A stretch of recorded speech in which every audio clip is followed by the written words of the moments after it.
each other, and you'll get to know who I'm bringing on. My name is Jean-Claude Sanon, your host for The Bridge, and it is always a pleasure. You ask me, why do I insist? I can come here to enter into your home, into the different places of your privacy, and talking with you, and not doing it with pleasure. Of course, I welcome you with an open arm, and this show doesn't do anything else but brings you the best. The reasons why is that there is so much happening within your community that you need to know of. People who are doing things, people who are achieving goals, but people are also impacting our lives. For instance, today we have one of our guests who's already in the house, and he's here with us, and we're going to welcome him with an open arm. His name is YUSUFI Vali, and I hope I'm saying it right, and I'm not, saying it the wrong way, but he is with the Boston Mayor's Office for Immigrant Advancement, MOIA. I think that there was an office like this previously. I don't know, but he'll fill us with more details. He came from the same neighborhood as I do. He is a Rosalinder, so am I. So therefore, I think we're going to be able to communicate a little bit about the hills of Rosendale a little bit. We'll get to know him as much as we can, but we'll also get to know as far as what is that program is all about, because he's the new director that has been embarked into this new positions by our friends, Mayor Michel Wu, whom we help get elected, and we have fought so hard for this, and we can see the changes taking place. Sir, a pleasure having you here today. Thank you so much for having me here today, Jean-Claude, and delighted to be here with your viewers. And you pronounced my name really well. It's YUSUFI Vali, and the office has been a part of the city of Boston since 1998. It was first called the Office for New Bostonians. I hear you, and there used to be an immigrant woman running it back then, and there is another immigrant running it right now. That's right, and that's right. I'm an immigrant. I'm originally from India. I came to this country when I was 9. Saw a lot of the struggles that my parents went through. They were 44 and 40 when they both arrived, and finding work here was such a challenge. My dad had experience as an accountant back home and also as a civil engineer, but never could find work in those particular industries. Which is a shame and a loss, isn't it, for the whole entire American society. And I'm going to tell you why. I think the United States needs to focus upon the richness of the immigrants who are coming here in the United States. Absolutely. And see how can they really put the cadre for them so that they can continue to perform their tasks, which they have expertise a lot from their homelands, and continue in that process. Because otherwise, it's a waste. Because you imagine somebody who had gone to school for so long into a field and has to switch automatically because culture, language, and so on and so forth. So go ahead, continue. Yeah, no, I mean, this is something that we see on a daily basis. And, just continuing the story of my father, so the first 3 years, all he could find was minimum wage jobs, right? And he and I actually used to go door to door distributing yellow page directories because he just couldn't find work in those industries. And in fact, even when he found a steady job, and we were blessed that he did, because that allowed me to get into a good school and all that, that it was as a wastewater treatment engineer. So again, a completely different field, and it felt like a waste for him, a loss for him. And like you said, it was a real loss for the industry. This was in the Midwest back there. And so thinking about that and knowing that we have so many immigrants that are working in a different industry than the one that they had work experience in, we partnered with a nonprofit, African Bridge Network, and Boston's top 4 hospitals to create a Immigrant Professionals Fellowship. So if you are an immigrant that had experience working in the medical industry or certification from back home, right, this fellowship is kind of a stepping stone into getting back into the medical field, right? So it's only within the medical field? For the time being, it's only within the medical field. We this past year, we did a pilot, and focused on 10 folks. Okay, so we got 70 applications. The applications came in this past summer, and in the fall, African Bridge Network started doing the coaching and worked with the hospitals to begin to figure out where to place 10 of the 70 applicants. And they were able to place 10 of them for a 3-month fellowship. Okay. This was in non-clinical positions, so administrative, project management, that side. And coming out of the fellowship, we have 5 folks that are already getting placements within the industry. We had 2 people that are continuing their fellowship that got postponed slightly. And then 2 others where African Bridge Network is working on helping them find another job in the industry. And then we had one particular person dropped out. And so, and what's really, and that's why I'm so grateful to be here today, is 5 of the 10 folks were Haitian. Interesting. Yes. Interesting. We know the Haitian community is rich with incredible experience from back home. And so getting them matched in the industry that they have that experience is really important. Because, my days here in the city has been probably getting to be the longest, whereas I've seen the development of lives in front of me with resources that we could have used that has been wasted. I mean, you have Haitian doctors, nurses that came from, first of all, having to study alone and achieving such a high marks and in the medical arena, and you find yourself, this is what you know how to do, and suddenly you cannot evolve from there because of the language barriers is one, but a surgeon is a surgeon no matter what, no matter where. Right. You understand? A nurse is applying just about the same method and so on and so forth. And with these people have wasted so much time as far as studying and not being able to, I think it's a great adventure for the entire city and for the entire state and for the entire country to really take advantage of it. In fact, if you were to reach out the banks of the different fields of the different immigrants that you have within the United States, I have always considered it to be a waste.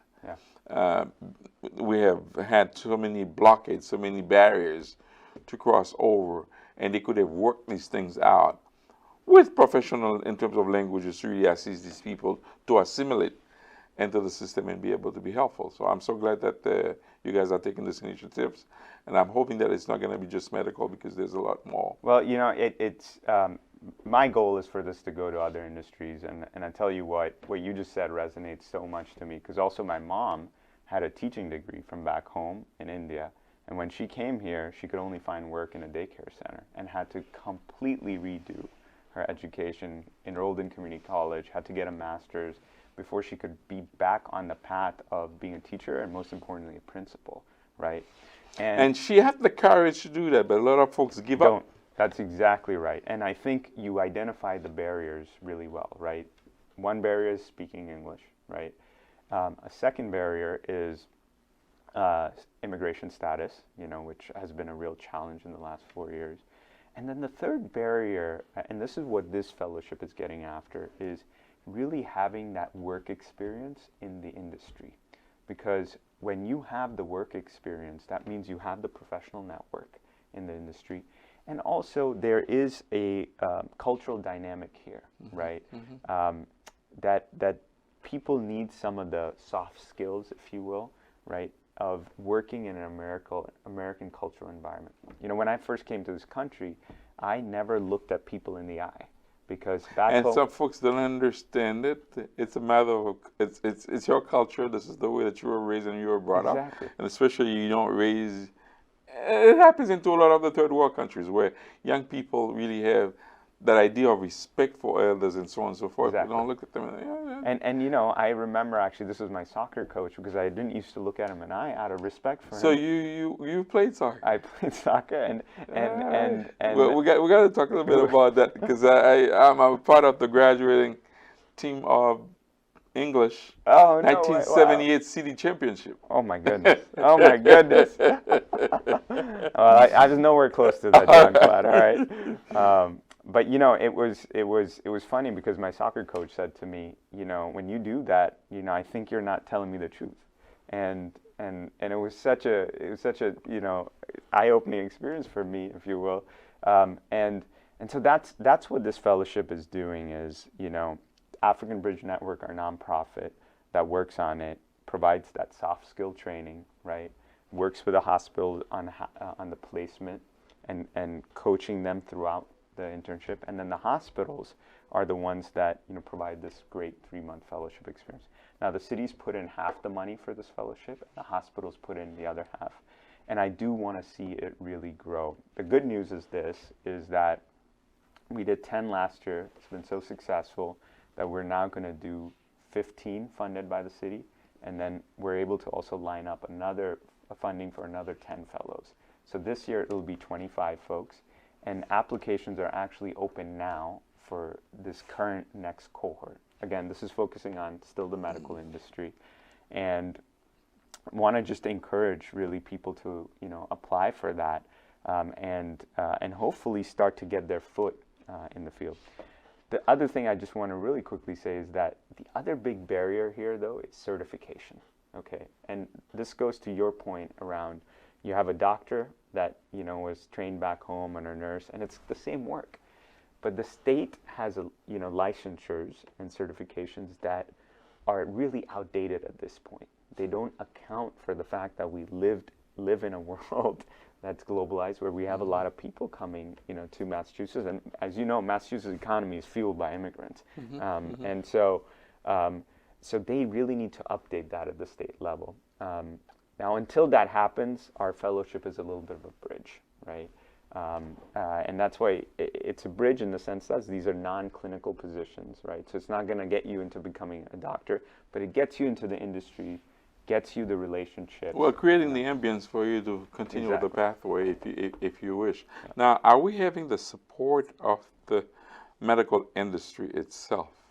Because I think they're going to be the beneficiary along the ways. Yep. So for them to invest a little bit into this, how is this going? So they put in half the money for this fellowship. Okay.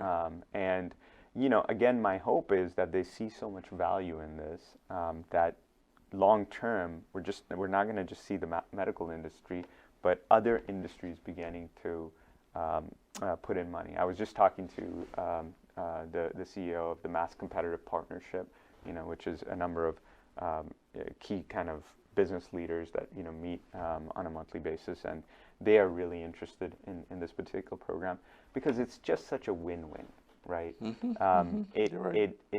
This is not a controversial issue at all. We have a huge shortage in the labor industry right now, in the healthcare industry, and a number of other industries with the great quit happening.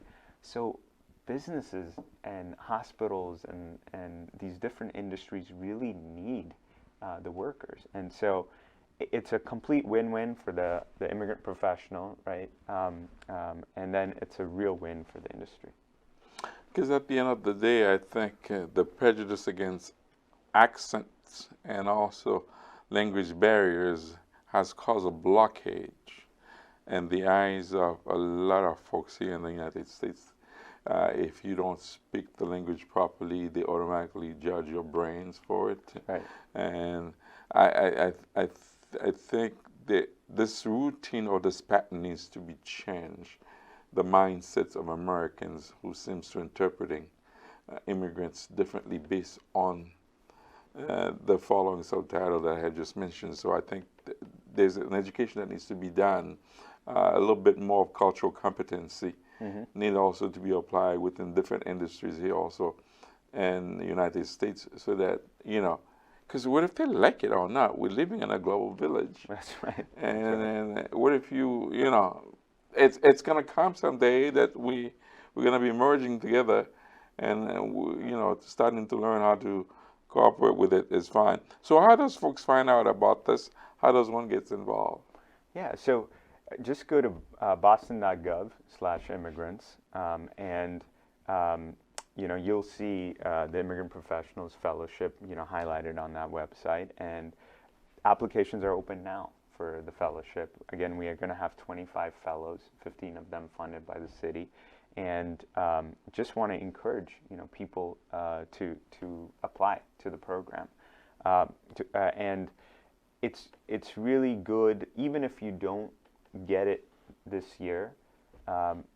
Please, just by us being able to show that the demand is so high for it, it will help us expand to other industries. And so next year, there could be an opportunity here. And so that's the best way. Go to boston.gov/immigrants, or go to our Twitter at @BostonImmigrants, and we're also advertising the application links there. We certainly gonna. Well, this was actually the information that we really wanted to convey to everyone. But normally, I would start the ritual differently with anybody who is here as a guest, is to dig in a little bit about themselves and so on and so forth. Before you landed into these positions, where were you? So I used to run a mosque in Roxbury. I was the executive director. Which one of them? The Islamic Society of Boston Cultural Center. It's right across RCC. Reggie Lewis Center. That's right, Okay. Reggie Lewis Center, and right across the Reggie Lewis. And I did that for 6.5 years. And our congregation there was completely immigrant. We had actually 64 different immigrant ethnicities represented in the congregation. And then just my own personal background, being an immigrant, coming here when I was 9, just made me so passionate about this issue. So when actually the previous mayor, Mayor Walsh, had asked me to join, this was about 3 years ago, I just found it to be a real slam dunk. And it's really exciting what's beginning to happen in the city for really, I would say, people that haven't historically had access into City Hall. I think, they better adjust, because if they don't, it's right. not going to be good for them. And I could see the wave coming along. And, we got to learn how to live together with each other. And, you are having a city that is almost over 55% minority. I'm sorry of the expression, minority majority. Right. So therefore, I remember in 2009? 2009 or 2009. Yeah, I was at Suffolk University, and at that time I thought it was 51%. This was the year where you had 15 people running for public office, including Ayanna Presley, who was in the list, and I was also. So people were, keeping an eye view of this minority majority, and it has increased. And I know that they're trying to do, what would you call it again? There's a gentrification. Yes. To see whether they can do the blend in so that we won't be taking over the city completely and so on and so forth. So, stepping on this new positions, how has it been? How did it come about? Well, it's the way it came about is just one day I got a call from actually Mayor Walsh back in the day, and he just said, come in and talk to me, and then offered me this gig. And to be honest, I was actually a little bit hesitant initially because, my mission's about service, and sometimes didn't want to have anything to do with politics. And that was the thing is, politics can kind of, at times get in the way of that, right? But I think I believe if we serve people and we are effective government, that is good politics, right? And I can certainly say that, the really 3 mayors, and now I'm really excited with Mayor Wu, they have really supported us with the resources and to be able to do this work in a way that we are really serving people. And so, for instance, it was 5 folks when I came in. We're up to 12 now. Our budget has grown from, I think, 800 to, I think this year it'll be probably around 2.2 million. And, I think the thing that I want your viewers to know is that the goal of our office is really to ensure that immigrants have the same kind of access to our programs and services that the native-born population does, right? And so, if you see a program or service in the city that you find is just inaccessible for some reason, there's not enough language support, or you're just running up against bureaucracy in some way, call my office. If you have an idea on the ground about how some program could be developed that helps, whether it's our Haitian brothers and sisters or any other immigrant communities, give our office a call. That's how this fellowship I was talking about started. Was this man Emmanuel from Ghana who had the same issue working. He'd started this organization about helping immigrants find the matches, and he said, the city could really step up on this issue. And so he brought that idea to us. And so, the goal of my office is not to be the one-stop shop for all immigrants, but it's really how to get the rest of the city functioning in a way that it's truly working for our immigrant residents, just as it's working for our native-born residents. And if there's a policy that you want us to advocate for the state level, the federal level, come talk to us. When the Haitian arrivals came in this past summer, some of the lawyers reached out to us that were seeing their cases, saying they're coming up with strange paperwork, And so we pinged the Department of Homeland Security and said, you guys got to do something. This is not right. I mean, they're showing up with paperwork that makes no sense, and we can't do anything with that, Right. So those are some of the things that my office does. Listen, time is running out, and I think we're certainly going to bring you back to have a little bit more cordial one-on-one. I wish I had brought my hat also, because last time I was in Europe, I have one of those hats similar to yours, and it could have probably just fit my head properly. Well, the reason I wear the hat is actually to remind me of why I'm really supposed to be there, and so that I don't get caught up in the politics and and all of that kind of stuff. Well, it's a pleasure having you, and I'm hoping that everybody will certainly get in touch with you ASAP. There's a very nice audience out there who are in need of such a service, and they will certainly be contacting you, and you'll be bombarded with some phone calls. Yeah. And if you need help, we'll be there for you, because all we do is assimilate the access to the folks. Well, I really appreciate the work that you're doing here. It's so important for us to be able to communicate to people in their own languages, and to communicate people with messengers from their own communities. So, John-Claude, thank you for that. For your viewers, please reach out to us at immigransadvancement@boston.gov or on Twitter or Facebook at Boston Immigrants. It was a pleasure having Mr. Valley here. I just don't want to bump on the wrong word with the first name, Yusuf. YUSUFI Vali, our guest today, and hoping that he'll be back here some other time to give us some updates beside the medical. Where else are they going through? And you have ways of accessing to them. Please do that. Communicate with them, and they are ready to make you welcome in the city of Boston.